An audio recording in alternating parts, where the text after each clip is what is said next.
ቤንጃሚን ሼሽኮ የፕሪሚየር ሊግ ደጋፊዎች የካቲት ወር ምርጡ ተጫዋች ተብሎ ተመርጧል። ቤንጃሚን ሼሽኮ ለማንቸስተር ዩናይትድ በተከታታይ ወሳኝ ብቃቶችን ካሳየ በኋላ የካቲት ወር የእንግሊዝ ፕሮፌሽናል ተጫዋቾች ማህበር የደጋፊዎች የወሩ ምርጥ ተጫዋች ተብሎ ተመርጧል። አጥቂው በወሩ ውስጥ በርካታ ወሳኝ ጊዜያትን ግብ አስቆጥሯል። ዩናይትድ በፕሪሚየር ሊጉ ጠቃሚ ነጥቦችን እንዲያገኝም የረዳ ቁልፍ ውጤት ሲያስመዘግብ በመጨረሻ ደቂቃዎች ላይ ጎል አስቆጥሯል። ሼሽኮ ለመጀመሪያ ጊዜ በሜዳው በፉላም ላይ ባደረገው ጨዋታ ላይ አስደናቂ ውጤት አስመዝግቧል። በመጨረሻው ደቂቃ 3-2 በሆነ ውጤት አስደናቂ ድል አስመዝግቧል።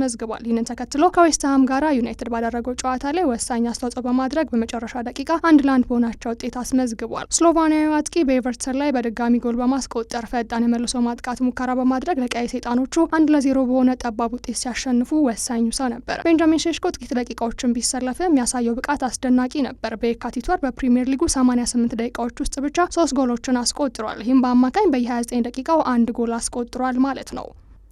ኤቨርተን በአውሮፓ እግር ኳስ ውስጥ ሊገባ እንደሚችል እርግጠኛ ነኝ ሲል የቀድሞ ሊቨርፑል ተጫዋች ስቴቨን ጄራርድ ተናገረ። የቀድሞ ሊቨርፑል አማካኝ ስቴቨን ጄራርድ ኤቨርተን በ2025/26 የውድድር ዘመን መጨረሻ ላይ ለአውሮፓ ውድድሮች ብቁ ሊሆን እንደሚችሉ ያምናል። አዎ በጣም ጥሩ የውድድር ዘመን ነበር። ዴቪድ ሞይስ ከኤቨርተን ጋር ድንቅ ስራ እየሰራ ነው። በጣም ጥሩ ብቃት አሳይቷል። እናም ወደ አውሮፓ ሾልኮ መግባት እንደሚችሉም እርግጠኛ ነኝም ብሏል። ሞይስ የኮንፈረንስ ሊጉን እንደሚወደው እናውቃለን። ከዚህ በፊት አድርጎታል። ስለዚህ እንደ ሊቨርፑል፣ ቼልሲ፣ ብሬንትፎርድ ባሉ ቡድኖች ላይ ጫና እንደሚፈጥሩ ማስባለሁ ሲል ጄራርድ ቴኖቲ ስፖርት ተናግሯል። ቶፊስ ከ29 ጨዋታዎች በኋላ በአሁኑ ጊዜ በፕሪሚየር ሊግ የደረጃ ሰንጠረዥ 8ኛ ደረጃ ላይ ተቀምጧል። ኤቨርተን ቀደም ሲል ባደረገው ጨዋታ በርንሌይን በሜዳቸው 2-0 በሆነ ውጤት አሸንፏል። የፊታችን ቅዳሜ መጋቢት 5 ከአርሰናል ጋር የሚጫወት ሲሆን ጨዋታው ምሽቱ 2:30 ላይ በኤምሬትስ ስታዲየም ይካሄዳል።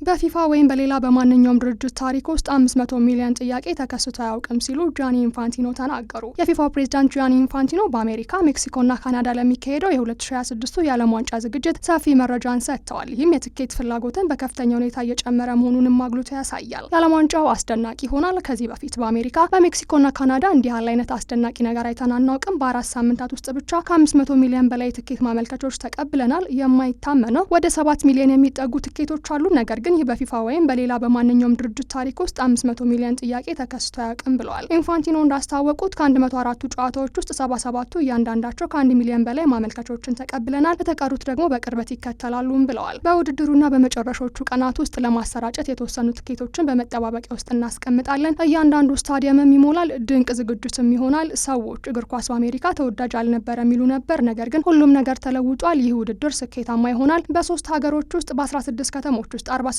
ቡድኖች 104 ግጥሚያዎች ያሉት በመሆኑ ግዙፍ የሆነ ነገር እያየን ነው። ከውድድር በላይ ነው። ዓለምን ጸጥ የሚያደርግ ማህበራዊ ክስተት ነውም ብለዋል።